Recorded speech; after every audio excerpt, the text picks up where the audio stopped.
Welcome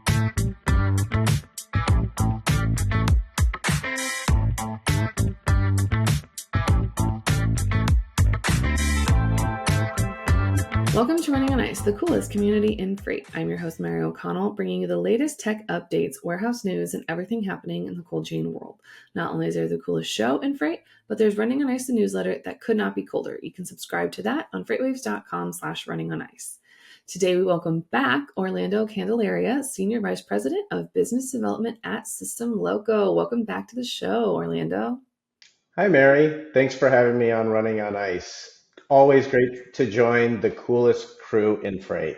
I like it. We got to take those puns where we can get them, Exactly. Love it.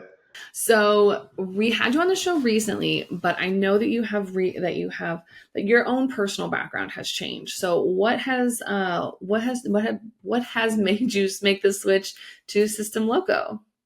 It really comes around as far as building out a team and really utilizing things not just in the tracker sense, but also in kind of a system of how do we look at different supply chains, and then also how can we help out from A to Z, not just in transit. I like that, the comprehensive approach, if you will, where you're just really coming in and saying, we're the heroes you need. Don't worry. Exactly. And kind of thinking outside of the box as how can we do something affordable, but also get granular data that really everybody's looking for. That data is that thing that everybody loves. And selfishly, I love it as well. But most recently, speaking of important data that everybody should have, most recently you went to the Transported Asset Protection Association cargo theft event. What are some of those top trends in cargo theft that we are seeing, and how is it really negatively impacting cold chain and temperature controlled freight? So really, what we've seen over the past 2 or 3 years is double-digit increases in general cargo freight. And really, what we're seeing right now is a rise in sophisticated tactics, as we call now strategic freight cargo theft.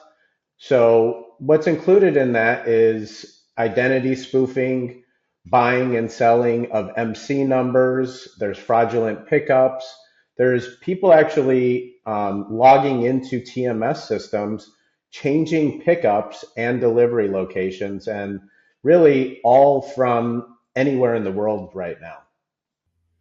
So really casual, just international cargo theft, spoofing. It's fine. Totally easy to catch, right?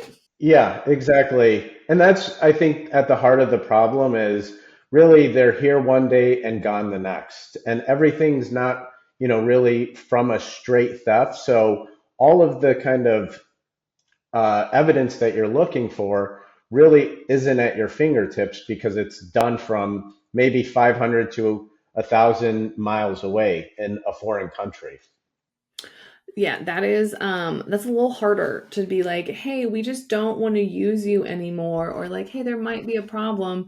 It's more just like, hey, this is an international crime. Yeah, and a lot of the time it's even actual like legit carriers picking up freight that maybe has been manipulated. So whether that's a delivery location's been manipulated or a pickup number's been manipulated, these unknowing kind of drivers will be picking up freight, delivering it, and again, be part of that whole fraudulent pickup process. Yeah, some of these things that I've heard like through the grapevine have been like really like to the point where like drivers don't know that they're picking up stolen goods or delivering them to like an illegal facility. Like it is a sophisticated network, which really makes me wonder what could these criminals do if they actually went legit? Like they could be making so much money, right? That's what we were saying. It's like if they put all of the time and effort, the sky's the limit. Exactly. Like, can you bring that innovation to the legit side, please? Yeah, please. Um, when it comes, and that's something that like So I know that there's like pickups change or other things like that. And that's something that I've said in the broker and the 3PL space for a very long time is that how many times throughout your a year do you have a pickup number change? Do you have a delivery address change? Do you have that happen with pretty much almost no communication from anyone else? Because there are times where like we might get to the warehouse and oh the order's not ready, but like the warehouse is saying here's your new number, I'm your point of contact, here's your new number, like, and you're getting all this extra verification saying that hey this pickup number has changed for this reason because either something was out of stock or whatever. But more often than not, at least with the warehouses that I would work for, they wouldn't change the pickup number. They would just change what's supposed to be on that pickup order. And so they would just change the items, but not change the actual number, and not change an address. So I'm something like when that starts to happen, I'm kind of almost like I'm immediately suspicious anyway, because that, at least in the years that I spent doing it, that happened. Maybe you can count on a hand how many times a year that would happen across like your thousands of shipments you would handle like a week or a month. Yeah. And I think that just, hits the point on having a protocol or process in place if something like that does happen, right? So who is the final say? Who gives out pickup numbers and who's in charge and accountable for that? Who's in charge and accountable for changing maybe a location and then having it on the front side rather than be reactive? Yeah, because I know that when we had, um, it was a customer that we had, they did a lot of like child's toys. So in the winter time, like around the holidays, they would open a temporary warehouse. Except every year they forgot to tell us they were opening a temporary warehouse. And so it wasn't until our carriers would call us and say like, "Hey, this is a different drop-off address like than I'm supposed to. Like what's going on?" And we were like, don't go there. Like, do not scale out, do not leave. Let us figure out what this is. And then we would call the customer and like, oh yeah, it's just our temporary warehouse that we have. And we're like, cool. You need to tell us that this is happening because also none of your pricing is valid for that location. So you're going to pay a bunch of money because you didn't tell us about this ahead of time. And they're like, okay. And I was like, we can't be casual about this, guys. We can't be casual. Please have this in writing. Send this to me in writing, right? And I And like, think, go I was ahead. like, I'm not asking for like 3 months notice. I'm just asking for, I'd settle for like 12, or like that morning, like, hey, FYI, this is opening today. And we'd be like, cool, we'll figure it out. We're not happy, but we'll figure it out. Yeah. And I think you bring up a good point about your carriers telling you that. And that just speaks to your relationships. And that was one of the biggest themes of Tappa was those relationships that matter. Doing business with people that you trust and your carrier bringing up the fact that, hey, we don't deliver here. Please, Mary, check with your customer because I don't want to haul it there and something be wrong. And it comes down to communication. It really does. And that's why I've long since said, like, those carrier relationships can make or break you. When it comes to finding new carriers, that's something that I know I got thrown onto like a flatbed project. And I was like, I don't know anything about flatbeds. Obviously, that's not temperature controlled, but still, it's one of those where I was like, okay, but there was like two flatbed companies this like the other person was working with. And so I just called them and I said, okay, I have this freight. If you can't haul it, who do I call? Like, who do I call? Who do you know? Because I could post it on a load board and get it covered, or I could take an extra minute and call and know that I'm probably not going to get someone that's like just trying to scam me. I'm just making that quick phone call saying, hey, who else can I do? That way I can then, run them, like reach out to them, have them fill out the paperwork, and then have our own verification process on that. Because it feels a little safer than go just posting on a load board and hoping for the best. Yeah. Load boards they have their place, but again, when you're dealing with high value, high risk, high consequence, cargo, you want those referrals. You want to know and have that peace of mind that this particular broker or carrier has been vetted. They know how to actually transport this cargo. And hey, we have this kind of layered mentality around risk mitigation. Because that's also something I learned is that a lot of carriers amongst themselves, for lack of a better word, are extremely gossipy. So if you want to know what's going on with someone, you call that driver and you will get the full history, even down to who's got beef with who.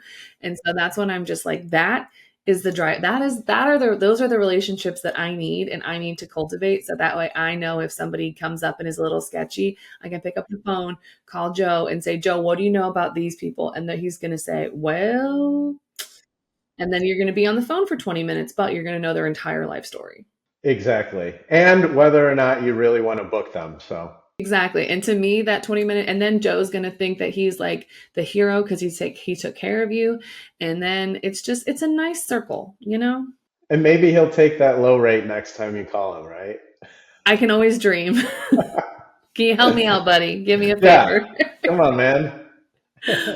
So, when it comes to theft, obviously, it's something I always think of it. I guess it's getting better now, but for the longest time, I always thought it was kind of a bigger problem because so much of it goes unreported. And I'm sure still today, a lot of it goes unreported now, that kind of that stigma of, oh,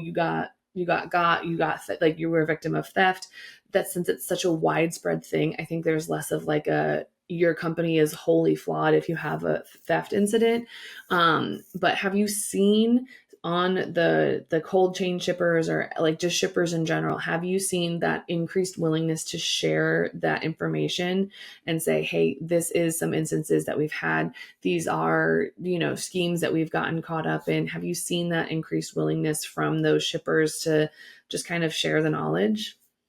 I think just, recently going to Tapa, going to HPCLC, you really see competitors coming together on all levels, right? You see shippers that are competitors, you see forwarders, you see reusable packaging, IoT providers, all coming together and really trying to share knowledge and trying to come up with a solution to best mitigate risk across their supply chain. So I think that has really been pushed forward by associations like TAPA.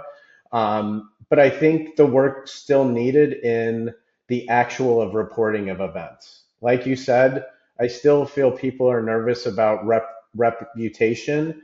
And really, I think what's actually reported is only a fraction of what is actually taking place. So, like we spoke about before, the more data you have, I think you can make better decisions. So, And I think that, like, I mean, I get there has been that stigma for so long about, hey, these, like, if you're a victim of theft, you're inherently flawed. Like, you are not a good company. Something went wrong. It's your fault. But we're kind of long since out of those days of like, oh, it's not going to happen to me. It's not going to happen to me. Where now it's the point of it's not if it's going to happen. It's a matter of when it's going to happen.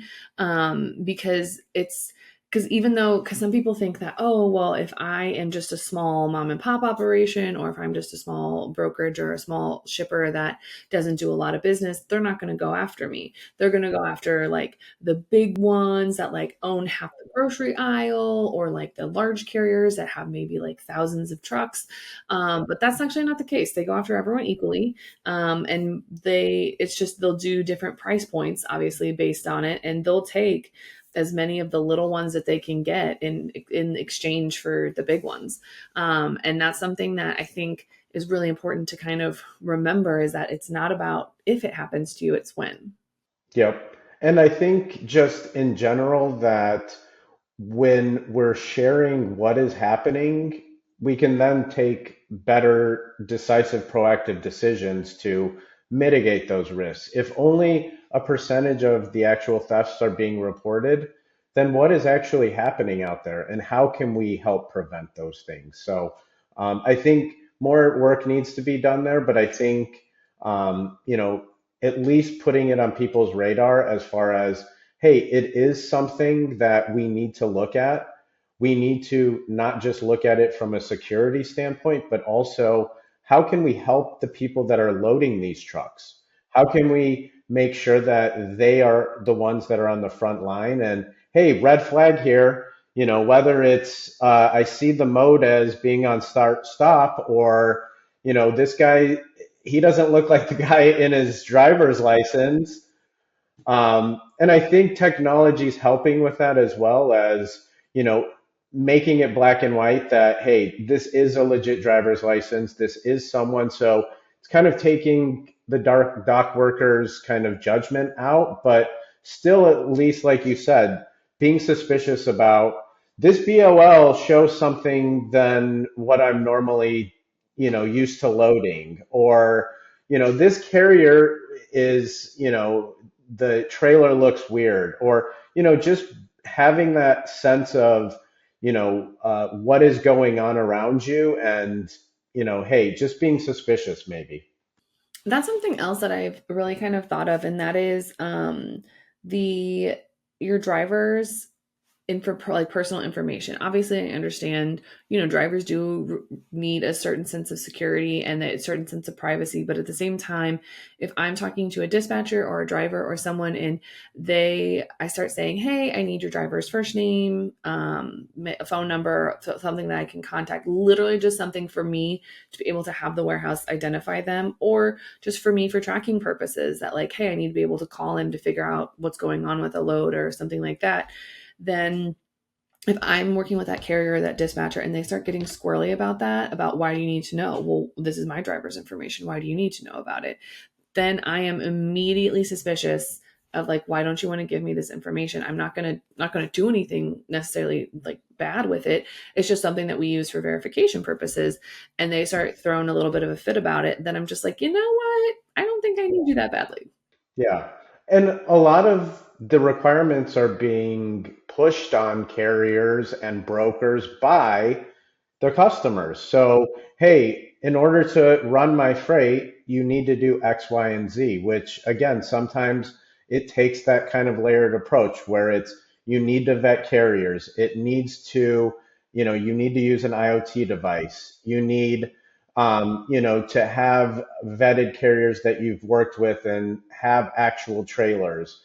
All of those things are customer requirements. And I think, that's where we're kind of, as a broker, maybe in the middle between that rock and a hard place. Yeah, because it's you don't want necessarily all of the verification, all of the work to fall on one person, because it really is a team. It is a team effort, and as silly and cliche as that is, it really does require everyone to be an active and willing participant. Yep. So I guess when it comes to kind of catching fraud, what would you say is probably the kind of like the number one way to, I guess, effectively train everyone from like your operations people in the warehouse to your dispatch team, to even those like booking the freight, like I know that that's not necessarily 100% your guys' expertise, but you still are seeing these trends. So what are some of those ways that you guys have kind of seen that successful training? So I think the biggest piece here is mitigating risk. We're not going to 100% ever prevent cargo theft in any way, but what can we do and be proactive about it?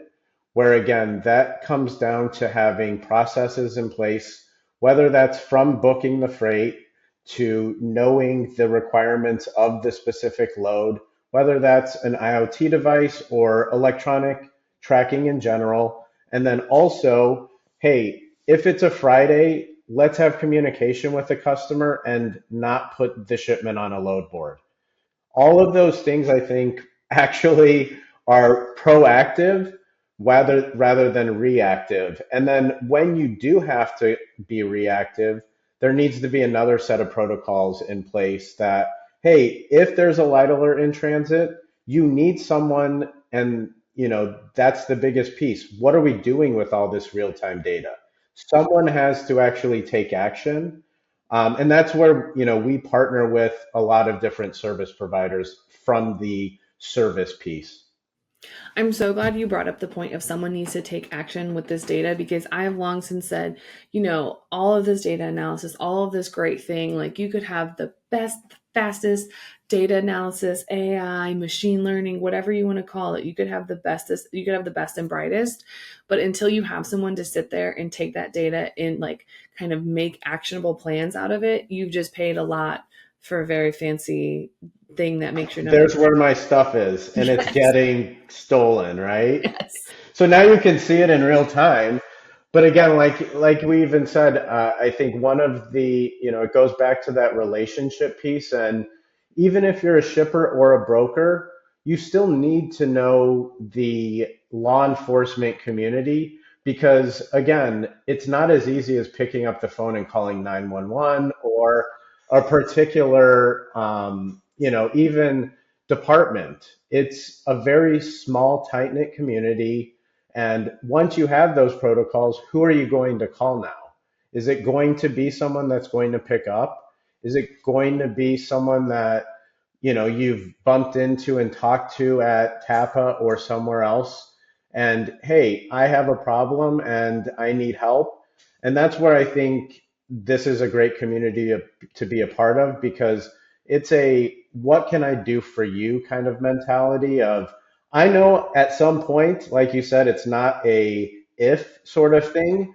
It's a I know when I am going to be up the creek. I know who I'm going to be able to call, right? And I'm trying to do the same thing for everyone else and just connect people. I think, again, sometimes we're even siloed within a kind of competitive network, right? That they should all be talking, all the forwarders should be talking, all of the brokers in the area should be talking, and then just, hey, how can we best help this solution along?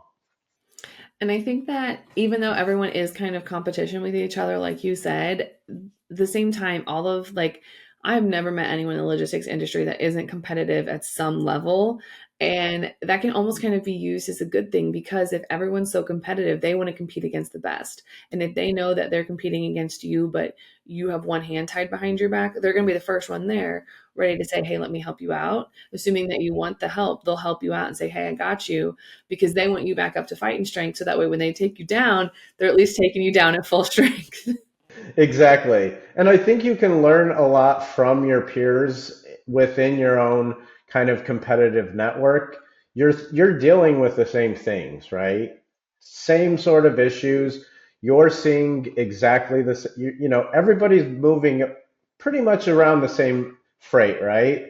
Or the same types of freight. And, so they're having the same issues and when you can bounce ideas or best practices off of people in that are your peers, I think everybody gets better at that point. 1,000%. And that is what that's my hope for the future is just we're fighting, but then like the second you're like, actually I do kind of need some help, everybody's like, all right, they put their weapons down and like walk over, help you, and then they walk back and they're like, okay, we're back to fighting again. Yep, 100%. All right, Orlando, we are coming to arguably the hardest question of the day today. And that is if you could build a house out of any food, what would it be? So Mary, I think that's an easy one. It's going to have to be pizza.